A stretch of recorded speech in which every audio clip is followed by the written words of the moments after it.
alors je vais reprendre les propos de Pascal, décider collectivement, même contre l'ordre établi. Alors je rappellerai qu'au niveau individuel, la première chose qui permet d'émanciper un individu, c'est le pouvoir de dire non.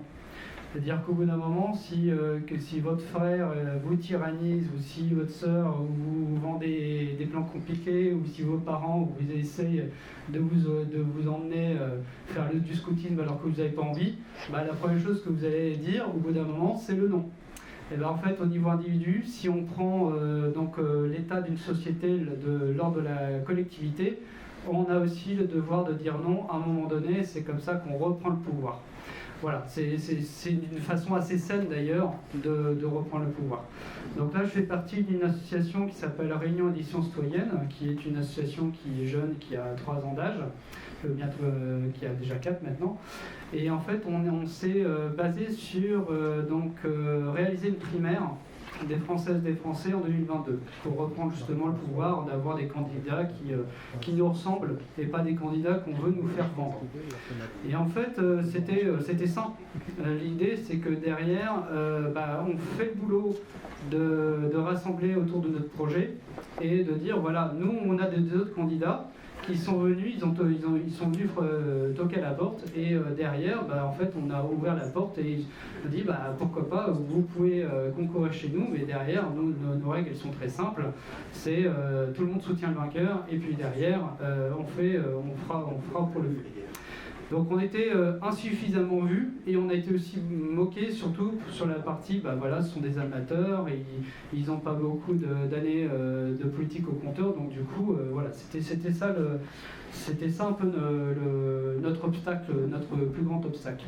Donc le fait qu'on était insuffisamment médiatisé. Mais ce qui est important, c'est de refaire ça en 2027 avec plus de monde, plus de collectifs qui sont dans les rouages de cette splendide nouvelle machine. Voilà, on va dire ça comme ça, en reprenant la machination européenne. Et en fait, à partir de ce moment où on reprend, à partir de règles saines, nos propres règles du jeu, on va reprendre une partie de la souveraineté qu'on a perdue. Voilà, puisque nous refaisons le jeu de la démocratie en reconsultant le peuple, en le remettant dans les urnes, puisqu'en fait on a le choix du pouvoir, soit par les urnes, soit par la rue. Si nous pouvons opter par une organisation pluridisciplinaire avec tous les collectifs, on arrivera à faire ce tour de force de présenter d'autres personnes qui pourront justement nous représenter au niveau de la tête de la nation. Et ça, en fait, ce truc-là, en fait, on est obligé de le refaire, on est obligé de le faire nous-mêmes, on doit être des faiseurs. On doit être des faiseurs, on doit être des forgerons, c'est en forgeant qu'on devient forgeron.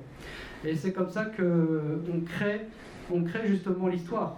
Parce qu'en fait, c'est parce qu'il y a des gens qui reprennent le leadership et des gens qui reprennent le commandement sur ce genre de choses qui fait qu'on va y arriver. Et j'avais aussi une autre chose à dire sur cette association, c'est qu'on a compris qu'il fallait reprendre la démocratie à la base, c'est-à-dire que le nom Réunion Édition Citoyenne, il n'est pas venu de l'esprit d'un individu, il est venu d'un collège d'individus, c'est-à-dire qu'en fait on a décidé ensemble de ce nom-là. On a fait plusieurs suffrages et derrière ça a donné Réunion Édition Citoyenne. Et alors ça c'est important parce qu'on a réussi à petite échelle quelque chose qu'on va faire à grande échelle. Voilà, c'est de dire voilà, on prend les élites de tout le monde et en fait c'est comme ça qu'on avance, qu'on va plus loin. Donc c'est de mon histoire, de l'histoire de mon association que je vous parle, parce qu'en fait c'est donner justement une parole qui a besoin aussi d'être exprimée, qui a besoin d'être entendue. Donc voilà, je vais terminer là. Merci bien.